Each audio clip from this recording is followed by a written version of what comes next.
જે સંતાનોને લાડકોડથી મોટા કર્યા, જેના ચહેરા જોઈને દિવસ ઉગે, તેને કોઈ કાળ મુખા ભરખી જાય ત્યારે એ માવતરની સ્થિતિનું શું થાય એ તો જેના માથે પડી હોય તે જ જાણે।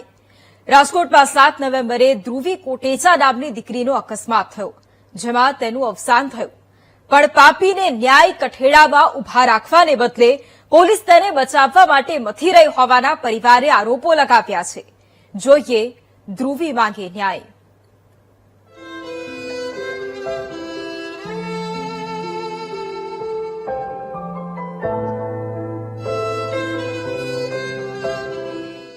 ધ્રુવી માંગે ન્યાય। 7 નવેમ્બરે થયેલા અકસ્માતે પરિવારનો માળો વિખ્યો। આરોપી કૃતિકા શેઠને પોલીસ મદદ કરતી હોવાનો આક્ષેપ। પોલીસ હળવી કલમો લગાવી આરોપીને છાવરી રહ્યાનો દાવો। કાર અકસ્માતમાં દીકરીનો જીવ જાય અને માવતરને ન્યાયના દરવાજા ધૂંધળા થતા લાગે ત્યારે તેમની માનસિક અવસ્થા કલ્પી ન શકાય।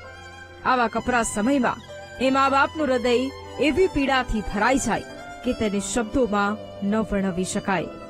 રાતે ઊંઘ ન આપે, દિવસે એ જ ખાલીપો દેખાય। જે ઘરમાં કલરવ હતો એ ઘર સ્મશાન જેવું ભયંકર લાગે। માની મમતા હજુ પણ દીકરીને વહાલ કરવા ઈચ્છે છે, પિતાના હાથ લાડકોડ કરવા મથે છે, પણ સત્ય એ છે કે દીકરી ભગવાનને વહાલી થઈ ગઈ છે। રાજકોટમાં રહેતા કોટેચા પરિવારની આ જ સ્થિતિ છે। 7 નવેમ્બરે થયેલા અકસ્માતમાં 15 વર્ષીય ધ્રુવીના મોતથી પરિવાર ભાંગી પડ્યો છે। ઘટનાની જો વાત કરીએ તો અકસ્માતમાં 15 વર્ષીય ધ્રુવી કોટેચાનું ઘટના સ્થળે જ કરુણ મોત થયું હતું અને માતાને 9 ફ્રેક્ચર આવતા પથારીવશ છે। પથારીવશ માતા દર્શના કોટેચા દીકરીના ન્યાય માટે આક્રંદ કરી રહ્યા છે અને કહી રહ્યા છે કે ફૂલ જેવી દીકરીને કચડી નાખી। છેલ્લી વખત દીકરીનું મોઢું જોવા કે અંતિમ સંસ્કાર કરવા પણ નસીબ ન થયા। આ તમામ વચ્ચે પરિવાર પોલીસની કામગીરી સામે સવાલ ઉભા કરી રહ્યા છે। પરિવારનું કહેવું છે કે પોલીસે હિટ એન્ડ રનના બદલે હળવી કલમો લગાવીને મહિલા આરોપી કૃતિકા શેઠને તાત્કાલિક જામીન અપાવવામાં મદદ કરી છે। ધ્રુવીના પિતાએ આ અંગે મુખ્યમંત્રી, ગૃહમંત્રી અને હવે સીજીઆઈને પત્ર લખી દીકરીને ન્યાય મળે તેવી માંગ કરી છે। એકની એક દીકરી વહી ગઈ, મેં એનું મોઢું નથી જોયું કે એને મેં ગળે નથી લગાવી, મેં એની અંતિમ વિધિ, આવું તો કોઈ સાથે ન થાય કે મેં એની અંતિમ વિધિમાં મેં એક હાથ નથી અડાડ્યો। ખૂબ કાર્યવાહી થવી જોઈએ, એની પાછળ કડક થવી જોઈએ। તમે તે દિવસે દીકરી સાથે હતા, શું આખો બનાવ કેવી રીતના બન્યો?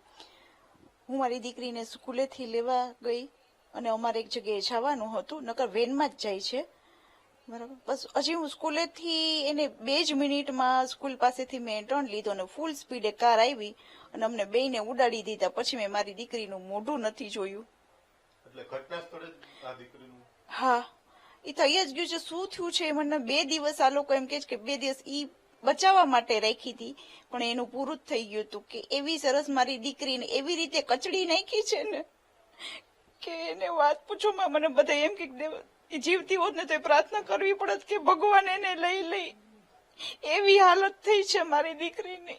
મારી વાઈફ દર્શના કોટેચા તેડવા ગઈ હતી, તેડીને રિટર્ન થતી હતી ત્યારે પાછળથી હોન્ડા સિટી કાર કૃતિકા બેન ધવલભાઈ શેઠ, જે ધવલભાઈ શેઠ આઈસીઆઈસીઆઈ બેંકમાં લોન ડિપાર્ટમેન્ટના હેડ છે, એમના વાઈફ જે કૃતિકાબેન છે પૂર સ્પીડે એકદમ સ્પીડે આવી અને જે એક્સિડન્ટ કરી અને બેયની ઉપરથી ગાડી પાસ થઈ અને નીકળી ગયા, જે સીસીટીવી કેમેરામાં પણ દેખાય છે।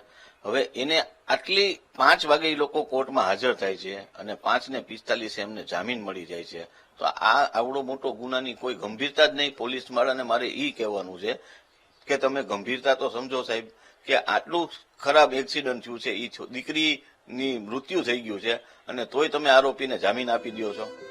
ન્યાય ન મળવાથી દીકરીના મોતના ખામાં બળતરા લાગે છે। પોલીસની કરતૂતથી લાગે છે કે દુનિયાએ એ દીકરીને 2 વાર મારી નાખી। સંતાન ગુમાવવું અને તેના માટે ન્યાય માટે લડવાનો વલોપાત એટલો ઊંડો હોય છે કે એ માતા પિતા જીવતા જીવ મળદા સમાન બની જાય છે. ત્યારે કેસમાં આગામી સમયમાં શું થશે તે જોવું રહ્યું. Bhavesh Sondarva, VTV news, Rajkot.